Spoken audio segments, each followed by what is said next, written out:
இன்றைய காலகட்டத்தில் வரதட்சணை தேவையா தேவையில்லையான்னு நீட் இல்லைன்னு தான் ஆக்சுவலாக தோணுது. சரி, இப்போது எப்படின்னு பார்த்தோம்னா அவங்கவுங்க எல்லாருமே ஒர்க்கிங் எல்லாமே போகிறாங்க. ஸோ அவங்களுக்கான ஏர்னிங்ஸ் இருக்குது. இன்னும் ஏன் பழைய கல்ச்சரை ஃபாலோ பண்ணிகிட்டு இருக்கணும்? ஸோ அவனுக்கு தேவையானது எல்லாமே இருக்குது. எல்லாருமே பசங்களும் ஏர்ன் பண்ணுறாங்க, பொண்ணுங்களும் ஏர்ன் பண்ணுறாங்க. ஸோ அதனால் அது தேவையில்லைன்னு தான் எனக்கு தோணுது. ஸோ இது கொடுத்தா தான் இது கொடுப்பேன் அப்படிங்கிறது என்னென்னா ஒரு முன்னாடி ஒரு ஃபார்மாலிட்டிஸ் இருந்துச்சு. பண்டம் மாற்று முறைன்னு, அதாவது நான் என் வீட்டில் நெல் இருக்குது, எனக்கு இன்றைக்கி பால் தேவை. ஸோ அதனால் இதை கொடுத்துட்டு இதை வாங்குகிறேன். இதில் என்ன யூஸ் இருக்குது? இது அப்படியே அதுலேருந்து அப்படியே ஃபாலோ ஆன மாதிரி எனக்கு ஒரு தாட்டு. பட் அது நீட் இல்லைன்னு தான் தோணுது. ஓகே, ஆமாம், அதெல்லாம் ரொம்ப ஓவராக தான் இருக்குது. இன்றைக்கி எல்லாமே நல்லா வந்துட்டு தான் இருக்காங்க. ஸோ அதனால் அது நீட் இல்லைன்னு தான் தோணும். மினிமம் இப்போ எல்லாம் 15,000 to 20,000 சேலரி இருந்தால் மட்டும்தான் பையன் வீட்லேயே பார்க்கலாம் அப்படிங்கிறாங்க.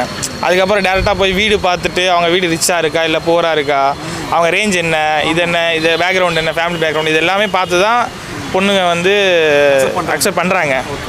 இன்னொன்று பார்த்தீங்கன்னா எல்லாமே சேஞ்ச் ஆகணும். இன்னொன்று பார்த்தீங்கன்னா அந்த வரதட்சணைங்கிறது என்ன ரீசனுக்காக வேண்டினா, இப்போ ஸ்கூல் ஃபீஸ் ஆகட்டும், காலேஜ் ஃபீஸ் ஆகட்டும், எல்லாமே டூ மச். ப்ரைவேட்டில், கவர்மெண்ட் ப்ரைவேட்டில் பொறுத்து டூ மச்.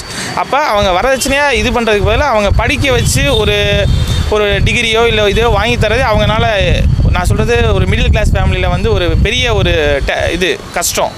ஸோ அது அவங்க பண்ணுறாங்க. அதை பண்ணுறதே அவங்களுக்கு பெரிய விஷயம் தான். ஒரு ஃபினான்ஷியல் நமக்கு ஒரு ஸ்டேபிளாக இருக்குது இல்லையா? Yes, correct. அந்த வரதட்சணைலாம் வாங்கிட்டோம் அப்படின்னா கண்டிப்பாக. சரி, இப்போ என்னென்ன மெயின் டாபிக் என்னென்னா வரதட்சணை வாங்குறது சரியா தப்பா அப்படிங்கிறது தான். ஏன்னா எங்களை பொறுத்த வரைக்கும் தப்பு தான் வரதட்சணை. ரீசெண்டாக பார்க்குற இதை வச்சு பார்க்கும்போது வாங்கினா இன்னும் அதிகமாக வாங்கணும்னு சொல்லி எதிர்பார்க்குறாங்க. ஓகே, இப்போ ரீசெண்டாக கூட ஒரு டெத்து கூட ஆச்சு பண்ணாங்க, ஸ்ரீதன்யா அப்படின்னு சொல்லிட்டு, திருப்பூர் மாவட்டம் அவினாசியில் இருக்கிறவங்க. ஆமாம், கேள்விப்பட்டோம். அதை பற்றிலாம் கேள்விப்பட்டோம். அதில் 300 பவுன் போட்டு கூட பார்த்தீங்கன்னா இன்னும் 200 பவுன் கேட்டு கொடுமை பண்ணி அவங்க டெத் ஆகுது. இதெல்லாம் ரொம்ப பார்க்கும்போது பண்ண முடியாத ஒரு இதுதான். இப்போது அதே அவங்க வீட்டில் ஒரு பொண்ணு இருக்குது, அவங்க இந்த மாதிரி பண்ணியிருப்பாங்களா? கரெக்ட். ஸோ அந்த விஷயத்தை நம்ம யோசிக்கணும். ஓகே, இப்போ 90s கிட்ஸ் நிறைய பசங்களாம் இருக்காங்கல்ல, அதான் என்னென்னா வரதட்சணையே வேண்டாம், பெண் மட்டும் கிடைச்சாலே போதும் அப்படின்னு தான் இருக்காங்க.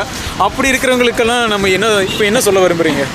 இல்லை, அதுக்கு ஆன்சர் கரெக்டாக சொல்லுங்கள். இல்லை, அது ரிலேட்டடாக என்ன சொல்கிறது? அதான் ஓகே தான், அது தேவையில்லை, அவ்வளோதான். அந்த டாபிக் தான்.